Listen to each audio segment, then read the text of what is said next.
Spring football tour coming up, 8 o'clock. Iowa State Cyclones. Question of the morning. Get a lot of response. Should BYU and Notre Dame be playing football every single year? An annual matchup. Well, I like to think of it as the coffee drinkers and the non-coffee drinkers. You had the Catholics and the convicts. They play that thing like every third day on ESPN with Miami and Notre Dame, yeah. So, let's go the coffees and the non-coffees.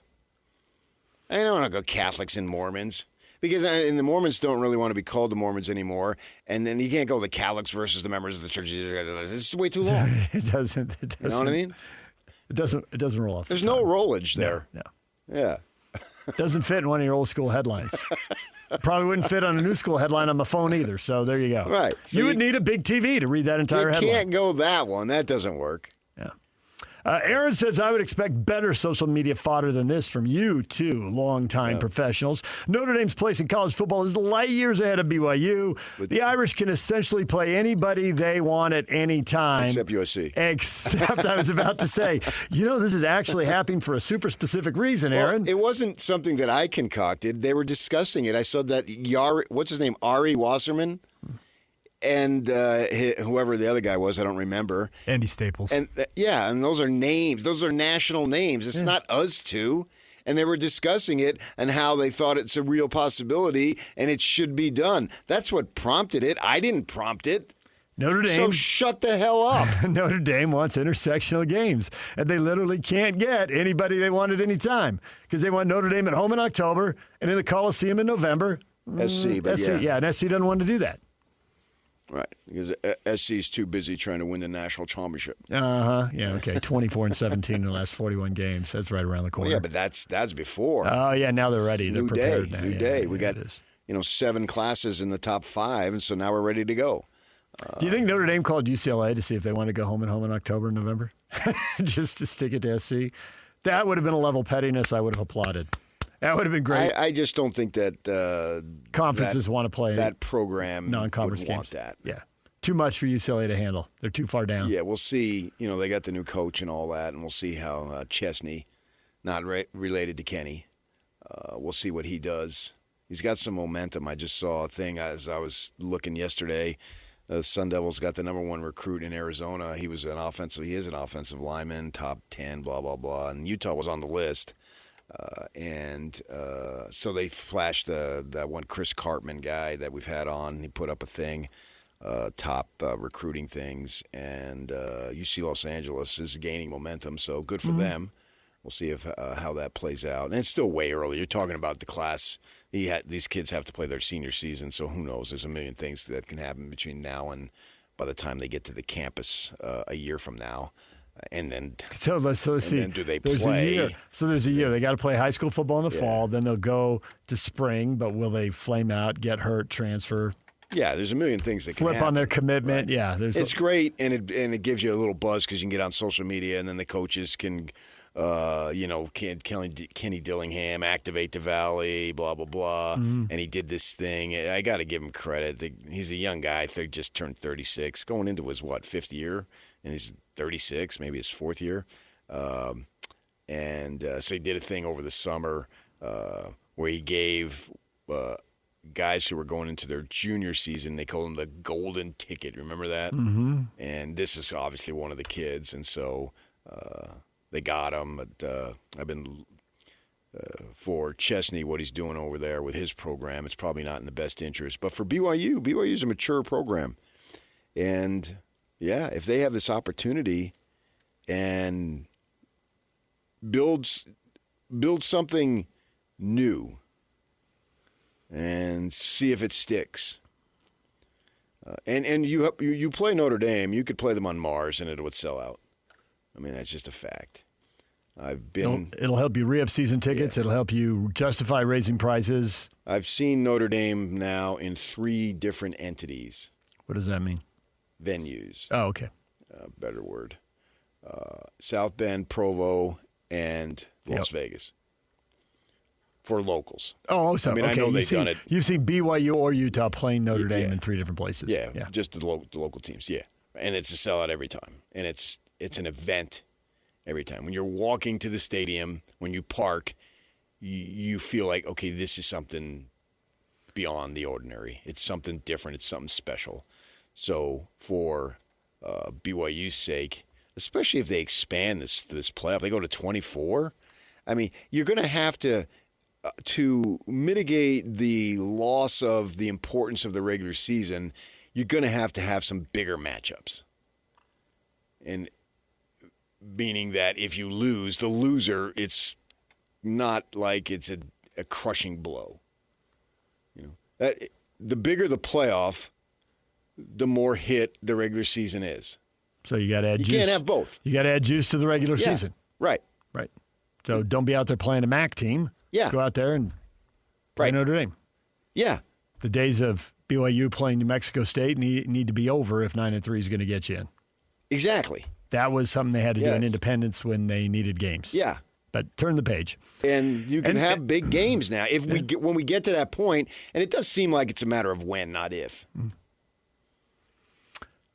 The Irish are taking a hit. You'll hear the people who don't like the Irish say they are irrelevant. They haven't won a national title since 1988, which is true, but we are seeing a program now that pretty routinely is top 10. That's not unusual to see them top 5. Notre Dame is Notre Dame. Yeah, they're averaging like 11 wins a year for almost a decade now. Right. So they're in a good spot. And only one team can win. Yep. So, right. But if you're averaging 11 wins a year, you're in the mix. You're having a lot of good times along the way. College football might be the one sport or the most prominent sport that is more about the experience than simply the result. Having been in South Bend several times game day, and I've been a lot of different places now through work, people get there way early. The tailgating is as good as it's going to be. That's part of the whole deal. And when you're tailgating, there's a really good chance you're with people that you really love. And this is what we do. You don't tailgate with people that you casually... Right. Yeah. Maybe they stop by. I've been on the road. But at the core, yes, I get that. And I stop by these that I barely know. I'm not barely know them, but I'm not inextricably connected or whatever the word is. But walking into a game. So many people are. Walking into a game, we pass people and said hi to people we know. You bump into people you know. But the plan for the people who are doing it, you're there with close family members. Right. You're there with college buddies. And you've been doing it for years. Yep. Years. And you have a spot. And you get up there at 6 a.m, and it's your turn this week to claim the spot. It's your chunk of pavement or it's your chunk of grass. Yes. That literally, you see it at these, like they stripe them. And like, this is where, and there'll be little signs, you're here. Yeah. Because the universities don't want battles because they know that the experience is selling out their game. Don't count on the wins and loss. Count on the experience. The porty potty business is off the charts on game days. They're very good. They're very good for the porta potty business. Yes, right? They're all over the place. They have to be. They absolutely have to be. People are eating, drinking. Yeah. You either put a porta potty out or it's going to get real gross real fast. Right. And it's super fun. I had some casual friends that I stopped by the Texas Tech game. And it was early, right? Was it a 10 or 11 start? I can't remember. But it was an early start. And they had like 100 breakfast burritos. And a couple of, what do you call those, mimosa things. And they offered them to me. So I'm working today. And Mad kid. This is what they do. Yeah. And they got the singular spot. And so you want to enhance the experience, make it a more of a marquee game. That Texas Tech, Big Fox was here. Mm-hmm. It was a big-time event. And then they all go in, and the game didn't turn out, but so be it. Yeah, but the event that's why you want it to be an event. Yeah. If you're running a pro team, Ryan Smith's talked about trying to create that whole. It's harder at the pro level. It is harder, but it pays off. Mm-hmm. It pays off the most in college football. Right. And I think that is, as much as people are saying the regular season is going to be harmed by the expanded playoff, and you certainly see the possibility. You can't deny the possibility, but what saves it is the scarcity of the regular season. you have, depending on the school, somewhere between 5 and 8 home games. I mean, most of these Power 4 teams are going to have at least 6. But nonetheless, at most you're going to have 8 home games. If you're Ohio State and Michigan will buy home games, and if they're playing their big game, Michigan, are they going to Oklahoma or are they hosting Oklahoma? Is Ohio State going to Texas or hosting? That decides whether they have 7 or 8. You just don't get that many of them. And it's compounded here by some game times are better than others. And, the late night game in the bad weather, well, you got 7 home games maybe, but you get a night game and it rains in consecutive weeks like the Utes saw last year. Actually, I think it was 3 home games in a row. They were at night and the weather wasn't great. It's hard. Those special times. It's tough to get rained out or to be out there in 30-mile-an-hour winds or whatever. That's why Whittingham has got to be loving no late games. Yes, that's off the table. Yeah. Now, back there, they do complain. The Ohio State fan base complains like crazy about getting big noon games. I guess they want longer to tailgate. I get it. I do, except but that's first world problems. It is a first world problem, but before TV, Ohio State had noon and 1 o'clock kickoffs all the time. I know. But now they complain about TV making them do what they always did by choice before, but whatever. Make game day yours. Tickets, food and drinks, stats, and streaming. Everything you need is in the Utah Mammoth app. Download today and make game night easy. Download on both Android and iPhone. Tusk Top. Shop the Sherwin-Williams Memorial Day sale and get 30% off paints and stains May 15th through the 28th. Whether you're refreshing your interior or exterior, we've got the colors to bring your vision to life. And with delivery, getting everything to your door is easier than ever. Shop online to have it delivered or visit your neighborhood Sherwin-Williams store. Click the banner to learn more. Retail sales only. Some exclusions apply. See store for details. Delivery available on qualifying orders. And then you're Ohio State, so there's like a 98% chance you're going to kick the crap out of whoever you play, and then tailgate afterward, post-tailgate. So it's a great experience, and it could help your ranking. I was listening to what those guys were saying yesterday because it was available on social media, and they were talking about, BYU could have used a marquee win. Thinking, well, they had one against Utah. Utah was a darn friggin' good football team last year. Yep. But the whole league's getting dismissed, so get a marquee intersectional win against somebody. Right. Now, beating Notre Dame, I get it, is bigger. But BYU had one. Beating an 11-2 Utah team was worth being noted. So I think they overlooked that. In those 11 wins, they smoked at least 9 of those teams. Right. They were a really good football team. And so I was a little disappointed. They and maybe to their defense, but it wasn't phrased this way because I literally listened to it. It wasn't phrased another marquee win because they did have one. But another one would have been useful. Certainly. I don't know that it would have made a difference because it just seems like there's some teams we're going to look at the negative and the negative is going to override the positive. For some other teams, the positive is going to override the negative. BYU needed to hop over Notre Dame, Alabama, and Miami to get in. They were clearly behind those 3 teams. There was only one bid left. So beating Notre Dame would have hopped you over Notre Dame, but you still would have had to climb over 2 other teams. They needed it because some committee decided it. Yep. Which is bogus in and of itself. At that point, it becomes subjective, and that's the system that we have. So if you have a chance to get Notre Dame, sign on completely. And it's not like it's Navy where they're going to go from Roger Staubach 45 years later before you win. I don't see that. I think you can be competitive with them. Your program has been elevated. It's such that I don't even think that we appreciate, because a lot of things that happen in the moment, you don't have the ability to have reflection. I don't think we appreciate the level of improvement and status BYU football program is right now. Too caught up in the moment, wondering about the next game?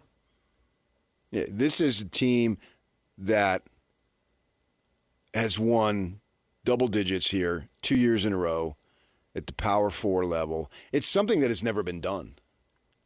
And you can argue that this is the best that the program's ever been. Now, that's taking away nothing from those other teams in the great 29 years of Coach Lavelle Edwards, because they had their moments. They had plenty of moments, and they were on a shoestring budget. Well, BYU's not on a shoestring budget anymore. They were never allowed to play this kind of schedule and these kind of opponents. Yeah, and we have Bronson Kafusi on, and he's talking about the depth that hadn't been there and what it is now. The ability for them to reload has been extremely impressive.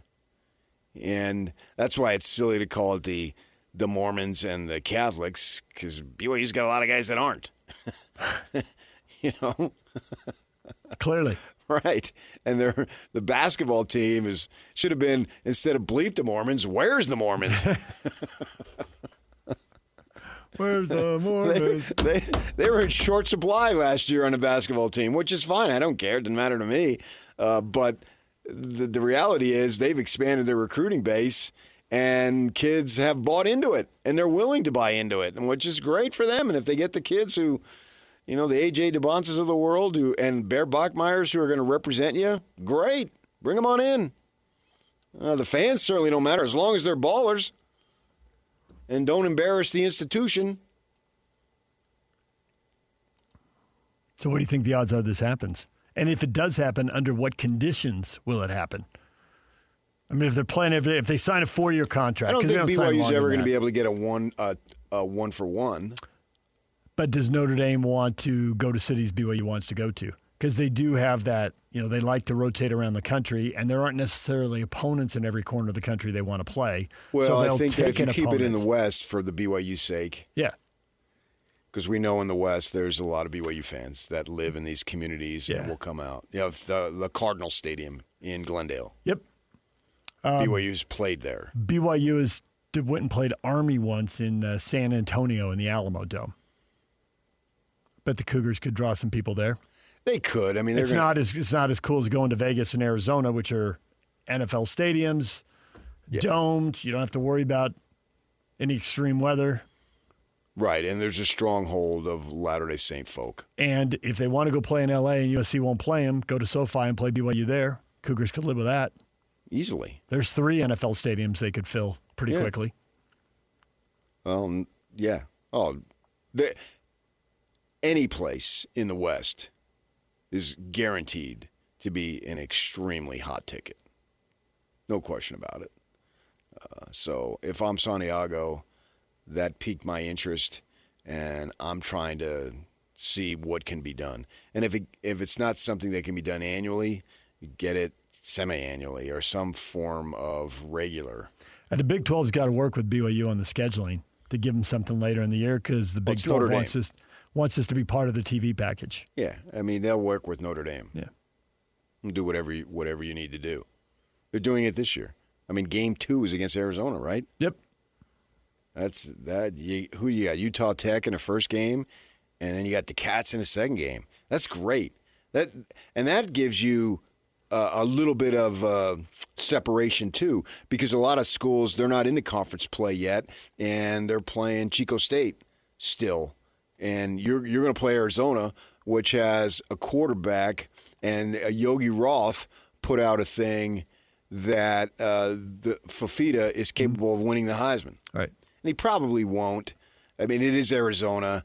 Who was the one kid that they had? He came in a rich rod and just lit it up. It was like player of the week 4 weeks in a row. And then he was and he's a quarterback. Tate, was his last name Tate? You know what I'm talking about? Sort of an undersized guy, and it didn't really materialize. But that year before, he caught the league by storm. You remember that? Vaguely. I'm trying to think of Tate's first name. Was it Khalil? Type it in. I'll give you permission here to type it in. You might be right. Yeah. You might have just done it. You remember that? I do now, yes. It's coming back. It's fuzzy. Yeah. Yep, Khalil Tate. Nice. Yeah. Called by you. Right. And so he had a lot of buzz going into his last year, but it didn't really materialize. Fafita is more of a true passer. As I said when we had the guy from the Arizona paper on a couple weeks ago, Fafita would not be at Arizona if he was 6'4". He would be in the NFL. Yeah. He's a player. He's really good. He just is like 5'10", unfortunately for him and his genetics. But what he can control, he's really good. And they're coming in to Provo week 2, right? That's a home game. And that's to compensate for That's not having the non-conference game because they're playing the Notre Dame non-conference game October 17th. But that gives you 2 little bit of separations. Right. It's given what the rest of the Big 12 schedule looks like and what the rest of the college football schedule likes. There's only a handful of games, so either ESPN's going to take it and put it in that late night window, or Fox is going to take it and put it in their second game after whatever their Big 10 big noon kickoff is. Yeah. I mean, it'd be stunning if that. So you're not buried somewhere. Right. There'll be eyeballs on you. Yeah, that's a nice game to start conference season. And so you do that, play Notre Dame, and push it back if it has to be. I mean, if Notre Dame wants to play August 10th, you play them August 10th. The Pac-12 always did it. They just always moved up the USC-Stanford game, and you always knew that thing was coming week 2 or 3. That is why we have Arizona BYU week. Yeah, right? Right. Yeah, we know. Yeah, and it's great. It's awesome. I'm looking I have that as one of the games circled, that I want to be at the stadium to watch that game. I would assume that Brett Yormark would be in Santiago's ears and, do it. Do it. How can I help you do it? Do it. It's just going to elevate the league's profile. So they gotta work with him. They got to figure out whatever it takes. Wouldn't be opposed to giving BYU a bye in front of Notre Dame. You know, if they got to travel, they've already played 5 games, whatever. Do it. Yeah. I sort of think deep down that SC is going to realize, okay, this was dumb. Yeah, after the coach who wants it is gone. Or they just force it upon them. I mean, that was a national. It's very unusual that you have a national non-conference rivalry. Yep. But they had it. And they had it going back to, I mean, the rivalry is basically 100 years old now. Give or take a little bit. But it's Newt Rockne, and I forget the name of the USC coach. Howard Jones. Howard Jones, thank you. Yeah. I was there. You were not there. You were not there in the 20s. How could you forget Hojo? Hojo! Play some Howard Jones coming back. How could you forget Howard Jones? It was easy. Where's your SC knowledge? That sucked. I had it. It just temporarily escaped me. Come on. Hojo. I've been following USC religiously for 45 years. Not 47, 45, because the last 2 I haven't. Cut the cord. And it's like, okay, well, bleep you. Screw you for what you did. For blowing up the Pac-12. And for Larry Scott and all the people who were involved. And Chris Hill, He was in here lamenting it earlier this week. Yeah, and there was some nice off-the-air discussion. Yep. And, and that was my conference. And I try not to think about it because I'm excited about the Big 12. But when I do think about it, it still bugs the crap out of me. Yep.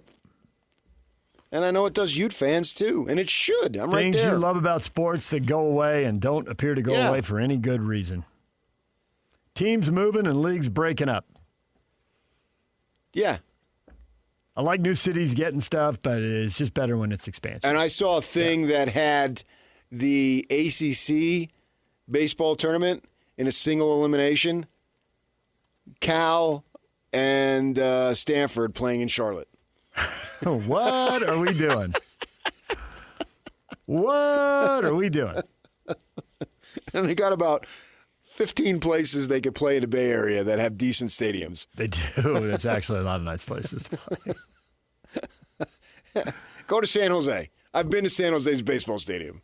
They can play right there. Yeah. But no, they gotta get on a plane, go all the way across the country in a single elimination too, and be done. You're out. Great. Somebody's flying to Charlotte for one game. Yeah.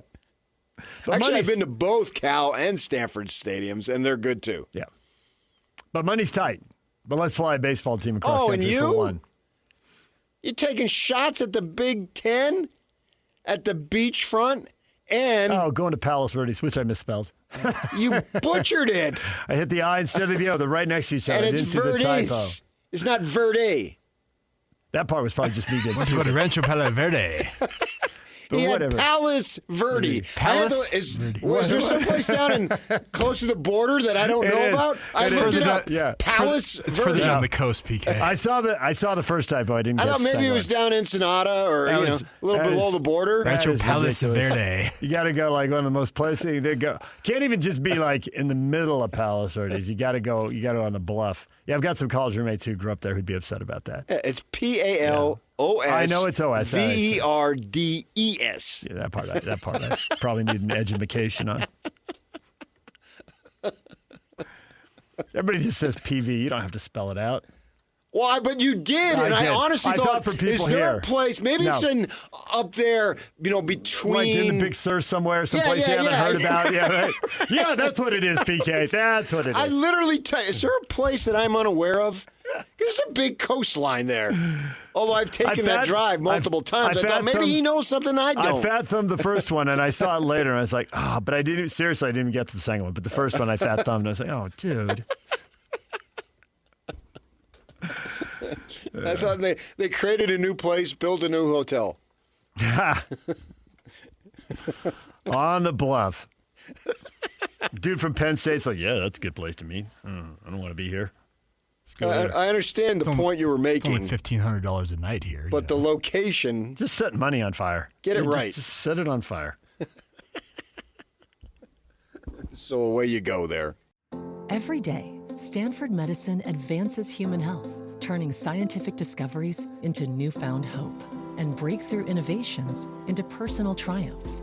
Together, we're pioneering treatments for patients of all ages, fighting cancers with cutting-edge cell therapies that are more effective with fewer side effects, shaping the future of health while making a difference today. Stanford Medicine, advancing knowledge, improving lives. StanfordMedicine.org.